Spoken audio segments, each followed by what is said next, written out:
What's up guys, macadii here, and today guys, week 2 of the Universal Analyst League, where I am up against the Chicago Blazikens coached by Muddbud. Now if you guys are excited, don't forget to leave a like down below, I would really appreciate it. I've actually finally got my Bouffalant Bills t-shirt. The other one that I ordered ages ago got lost in the mail, which was a real pain, but I just remembered to order one a few weeks ago, so I now have a new one, which is really nice.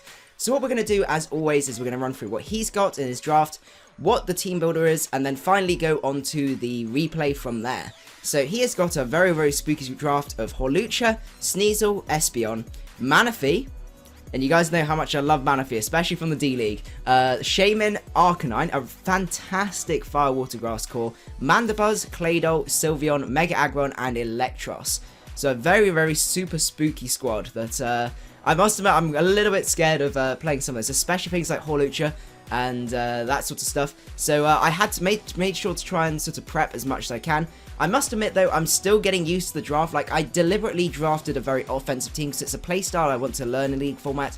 Like, I want to try all of the different sort of ones. Probably not stall though, because I'm not a very stally guy. So I wanted to try and learn a little bit more offense. So as you can see, we are bringing quite a bit of offense this week, and I'll run through what we're going to be bringing. So the biggest threat I saw was there was Manaphy. Manaphy's a massive threat. If it can set up on me, I do have a few things that are designed to outspeed, but it does outspeed, you know, a fair proportion of the team, and late game could be very spooky. Breaking Arcanine can also be quite tricky, but we have got things like Earth Power and Gemini to be able to deal with that. Hawlucha and Sneasel make a very scary offensive core, especially when they outspeed all of my offense as well. Except for maybe the what's called the Scolipede. But apart from that, it forms a very scary core with the priority Ice Shard as well, which could be very key. So what I decided to do is decide that I wanted to build around a specific wing condition. Now I had a look at his team, and I was pretty sure I wouldn't see the Claydol coming. I had a lot of things like Cure and B, and a few other mons and stuff like that that really pressured the Claydol, so I couldn't really see it coming. So apart from that, he hasn't got too much that resists electricity outside of maybe the Shaymin and the Eelektross. So I wanted to try and find a wing condition / Volt Switcher that could work really well with this team. So this guy's a really nice pivot. He's got 84 in speed here, which allows me to outspeed his entire team, even the Hawlucha outside of Unburden, of course. With Wild Charge, which can OHKO offensive Manaphy, which is really nice. Volt Switch for a bit of momentum, and then Fire Punch to hit things like the Shaymin, and then Iron Tail, which can do a really good amount of damage to the Sylveon, and hopefully catch that off guard. We have the Motor Drive there, which, just in case he wants to carry, you know, it helps us with the Eelektross a little bit, and things like that, and if we want to switch this into it, but I would rather avoid it, because I know he's going to bring Knockoff to try and beat my Porygon 2. So the next up, we got Porygon 2. This guy's designed to take on things like the Sylveon. This is my only switch into Hyper Voice or anything like that. And I've got the Trace on there, which allows me to trace. Let's see, I can trace like the Magic Bounce on Espeon, which is really nice. And the Intimidate on Arcanine. So, and also the Natural Cure on Shaymin. So it's going to be really useful this time with Discharge, which allows me to hit the Manaphy hard. And also that Paralysis chance is really nice. Recover Toxic, because I'm expecting things to come in like Mandibuzz or the Arcanine, and being able to get Toxic on those is really nice. And then finally a Stab Tri-Attack, because that helps me break any potential subs that Discharge might not be able to break. And we've got 248 in HP, 160, which avoids the 2-hit KO from Spec, so he has to 3-hit KO me, which allows me to drop a Toxic on him, and then recover up if I have to switch in. Then I've got 100 in defense, which allows me to get basically the rest in defense, to allow me to take things like the close combats from potentially from Arcanine, the Mega-Aggron hits, and also things like the Sneasel and the Hawlucha a little bit better. So hopefully should be fairly good as a wall for his team, but I have to watch out, as I said, for knockoffs and things like that. Then we've got Cure and B, our switch-ins with the Chople Berry. My thoughts on this is there's a lot of Pokemon that can potentially revenge kill me, and the main ones that can do a lot to me are the Hawlucha and the Sneasel. So the Sneasel I would expect to have low kick, and also I'm expecting obviously high jump kick on Hawlucha. So having the Chople Berry could catch him on guard, you know, if he wants to go into the Hawlucha after I get a kill and go for that high jump kick. I can definitely live a high jump kick. I think a normal high jump kick does about, it just about kills me. So with a Chople Berry it's doing about 50%, and I can send an Ice Beam straight back and kill him from there. So that was kind of my thoughts on that, with the Ice Beam, Earth Power, Fusion Bolts, and then Iron Head for things like the Sylveon. I've got enough speed there just to speed creep the Sylveon, which is really important, and the rest in special attack with a modest nature. I was obviously, with Hawlucha being such a big threat, especially against offensive teams, I had to bring my Sableye this week. So this guy is my prankster guy with Foul Play, which allows me to break Hawlucha's subs even without a Swords Dance. I've then got the Will-O-Wisp there, which allows me to pass burns to a few different things, like the Mega-Aggron, the Eelektross, and just basically help wear down his team. Then I've got obviously Recover, and then Taunt and things like that helps me a little bit with the Mandibuzz, stops the Mandibuzz from defogging, stops the Sylveon from setting up wishes if I want to be bold and stay in, or even stop the Mega-Aggron from setting up rocks. So it's basically keeping rocks off the field, because that's going to help Cure and be that little bit more. Then we've got Arcanine, which is designed to set up on the Mega-Aggron, the Mandibuzz, and probably the Claydol as well, if he does end up bringing that Claydol. So this is a Swords Dancer, so I plan to Swords Dance up and potentially get a kill from there with Close Combat Iron Head, Magnet Rise, which allows me to evade any, ground type moves and stuff like that, because I'm predicting the Aggron to have, an Iron Head and probably ground coverage, because that hits a lot of my team very, very hard. So hopefully, I was basically hoping that sort of Magnet Rise will be able to pull that off, get a Swords Dance up, and potentially get a kill from there. Then we've got Queen Gemini, the macadii, which is by Stealth Rocker. I've also got sub on there to ease predictions with Moonblast and Earth Power, which hits most of his team very, very hard. I don't think there's anything it doesn't hit incredibly hard, because I've got Earth Power for like the Mega-Aggron, and the Arcanine and everything else is neutral or is weak to Moonblast. So it's not much point bringing any more coverage apart from that. So I've got the Stealth Rock on there, which would be really, really nice. I did have Stealth Rock on Cobalion originally, but I think the Magnet Rise is much better. It allows me to set up on a lot more things. And then I've got the substitutes on there as well. So that's the team that I decided to bring. I've obviously as well, the speed creeping is for the base 100s, like the Manaphy and Shaymin, just to add. But yeah, that was the team that I decided to bring. So what we're going to do now is move over to the battle, and you can see what happened. Okay, so you are at the battle, and as you can see, there was a few things I was a bit confused about. I was expecting to see the Manaphy, I must admit, and potentially the Shaymin, because I don't have too much to switch into a Seed Flare, and obviously Manaphy can clean up. But there was a few things that appeared. So we've got the Eelektross there, which could either be some sort of offensive set. I'm expecting either Flash Cannon or Iron Tail to help deal with that Diancie. He's brought both his very, very scary threats to my team, which is the Hawlucha and Sneasel. Mega-Aggron, which is also very, very spooky, and I need to work out what that Sylveon set is.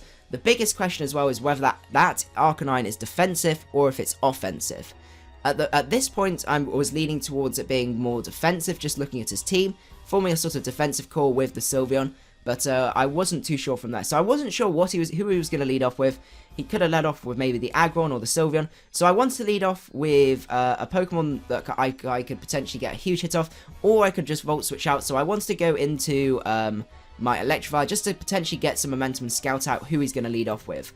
So he leads off with the Sylveon here, as I lead off with Watson. I obviously Volt Switch out here, as it takes a tiny amount of damage, and I calc it, and he looks to be just max HP. So I trace the Pixelate here, as he does go for that Hyper Voice, not doing too much at all, so that's really, really good to know. It's looking like semi-offensive, potentially with some good sort of investment from there. And I go for the Toxic, predicting the switch, because I was like, I'm not sure if he's going to go into Mega-Aggron, but he does go into the Mega-Aggron, unfortunately. I was expecting potentially something like the Arcanine coming in, or the Eelektross, but he does end up coming in, which is a great play on his part. So I go into Aphos here, because I know I'm pretty sure I can set up on this guy, as he does set up the Stealth Rocks. So I set up my Magnet Rise here, expecting him to EQ, and he has the low kick. So I did end up misprepping on this one. I was expecting him to pack the Earthquake to try and counter my Cobalion, and and a few other things, but he does have the low kick, which is unfortunate. So that is a really, really big bummer basically for me. So I do have to just go for the close combat. I get a revenge crit though, which is really, really good. We're really weakening that Aggron, and that's going to be really, really helpful for us, as he does try and go for another low kick there. So now I come into my Queen Gemini, because I know with the speed investment, I'm pretty much guaranteed to outspeed. I very much doubt he's a max speed Mega-Aggron. So what I do here is I just Mega up, and as he switches out here into the Eelektross, and I get my Mega up here, and I just go for a sub, because I need to work out what to do. If he's non-AV Eelektross, I can 2-hit KO him. So it was definitely my best bet, because I knew that this was most likely a switch. So I go for the Moonblast. Unfortunately, he is AV, which is a real pain.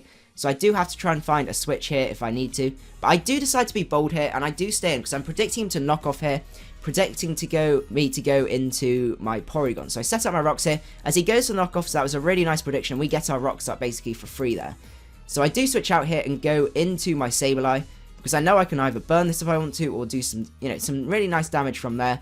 and we will see. So I do go for the Will-O-Wisp, and unfortunately I do miss, which is a real pain, because any sort of prior damage on this Magnum would have been really great with rocks and burn and stuff like that.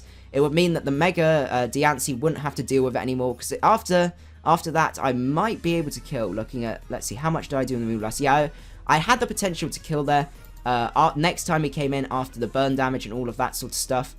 But unfortunately, I do end up missing that. So he goes back into the Sylveon here, as I do end up switching out here and go into my Seizure, as he just fires off a Hyper Voice, doing a little bit of damage. So I needed to recover up here. So I'm losing a little bit of momentum here, which is a real shame. But he does go back into the Magnum, as I do go for the Recover. Now at this point here, I don't really have any switches to this. I knew the knockoff was coming, and I wasn't too sure. I needed to keep my Sableye around because it still has one hit left, and I'm really scared of that Hawlucha, so I do end up having to cut my losses. I get the Toxic off on it at the very least, which is going to help wear it down, which is really, really nice. But obviously the burn would have been better for more consistent damage. So I do go for the Recover here just to see what he's going to do, as he just goes to the Volt Switch again, and he Volt Switches out into the Hawlucha. Now at this point here, I'm not expecting him to go for a high jump kick. It's just, there's no way I expect him to do that, especially with my Sableye around the back. I'm expecting him to try and set up a sub, or, you know, do that sort of thing. But he goes for U-turns. That's interesting. So that interested me as a set. I did the calc. It doesn't look like he's got a choice band or anything like that, so I wasn't too sure what that was going to be. So out comes Magnum again, as I just fire off a Discharge. Doesn't really do too much, but what I can do now is basically recover up, and that's the Eelektross out the way, which is really, really nice. That's his most reliable switch into my Mega Diancie gone. So we have obviously lost the Eviolite on the P2, which is really, really unfortunate. But there's not a huge amount I can do about that. So he goes into Arcanine here, and this is the big question. He has the Intimidate, and I'm like, is he defensive or is he offensive? Do I switch into my Sableye or do I stay in, predicting him to be, you know, more of a defensive set? So I decide my best bet is to stay in, as he does show that he's got the close combat. I can live that, and I do just go for the Toxic here, because I need to wear down this Arcanine, especially with Rocks and Toxic. I just need to basically spread around these poisons, as he goes for the Flare Blitz, taking a little bit more recoil, which is nice, showing that he's not choiced in any way and stuff like that. So now I go into my Mega Diancie. Now I ran the calcs. I was like, I'm pretty sure this is offensive Arcanine. But without, you know, maybe like, I'm not too sure what his item is. It could have been like a Charcoal or something like that, just to bluff the Scarf, or even the, yeah, probably to bluff the Scarf. So I did the calc, and I was like, right, offensive Arcanine, I can actually kill this with that defense drop with a Moonblast. I don't want to go for the Earth Power, because he's got a couple of switch-ins, like, oh, and he's got one switch-in now, which is the Hawlucha, and the last thing I want is for him to go into that Hawlucha and get a huge amount of momentum as I've got to switch out. So I do go for the Moonblast here, expecting this to potentially kill, but unfortunately, he is actually specially defensive. Considering that was a crit, he's specially defensive with that spread. Probably what I should have done was calc that damage against Porygon Z and to work out exactly how much attack investment. That was a mistake on my part, I must admit. So he does go down to Toxic here, so that's Grey Wind out the way. And at this point, I'm looking at his team, and I'm realising something. So, with my Electivire, I have the potential to OHKO this guy. I ran the calc, so I can OHKO this guy. I can OHKO this guy with a bit of prior damage, about 50-60% depending on how much HP and stuff like that. I could potentially kill the Sylveon. So that's really, really awesome for me. I need to basically now just weaken the Sylveon a tiny, tiny bit, after Rocks and maybe a little bit more, and I could potentially sweep this guy's team, because I can take the Ice Shard from Weavile with the HP investment, and then I can kill the Hawlucha. So I've got my game plan. That's basically my game plan from now, is to weaken the Sylveon, like lure the Sylveon in, weaken it, and potentially sweep with my Electivire. So I go into Switch-ins here, because Switch-ins is my best bet. If he goes into any of these guys, I'm good to go. He goes into Sylveon, so I can fire off that Iron Head to get some damage off, and you know, try and basically either kill it or get a huge hit off from there. But he does show that he's Scarf, which is really, really good prep on his part, and really caught me off guard there, because I don't think he was max special attack invested from my calc with Porygon, unless I'm much mistaken. Considering, as I said, a Specs would do just under a 2-hit KO, I was expecting it to do a lot more. Maybe it was just a very, very min roll. But what I need to do now, this looks really, really weird. So I did the calc. It's iffy whether a Wild Charge will kill, and I have no real idea about how much HP investment he's got. It's difficult to tell with the with Volt Switch previously doing so little damage. So what I decide to do here is go into Scumbag Steve, fire off a Will-O-Wisp, because he's basically useless after this anyway, and with the Will-O-Wisp damage, that's going to bring him down to a point where Electivire has a much better chance of killing. So he does go for the Hyper Voice to take me out, and the toxic damage is going to come down, and now it's just Electivire against the world, the one-man army himself.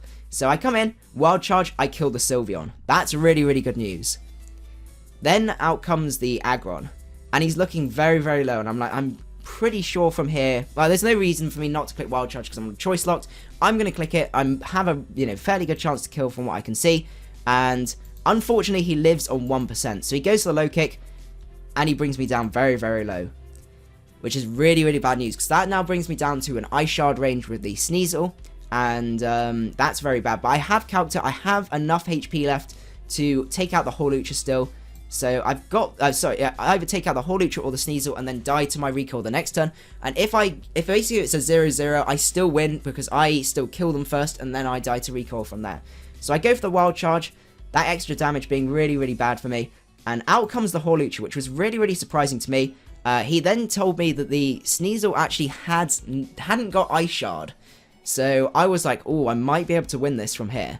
And I do go for the Wild Charge, but he is Scarf Hawlucha, which is excellent prep on his part. So he goes to the high jump kick, outspeeds me, and kills me from there. If he'd have missed the high jump kick, I would have definitely won from there. So it came down to a really, really close one, where if he wasn't Scarf Hawlucha here, I would have won. But obviously, he did bring the Scarf, apparently, to help counter things like my speed boosting Scolipede, and just basically guarantee that it outsped everything. So that was really, really good prep on his part, and it was a fantastically close match. I know the score is still 2-0, but as I said, if he did not have the Scarf on the Hawlucha, I'd have been able to guaranteed kill the Sneasel, or the Hawlucha, and then have enough HP to be able to take out the next one, and then die to my recall from there. So that was a really, really fantastic game, Muddbud. I really, really enjoyed it.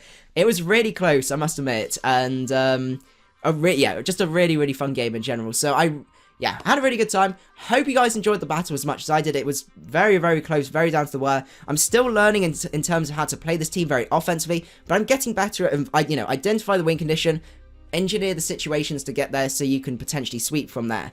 So I hope you guys did enjoy. If you did, don't forget to leave a like, and I will see you guys at the next one. Macadii out.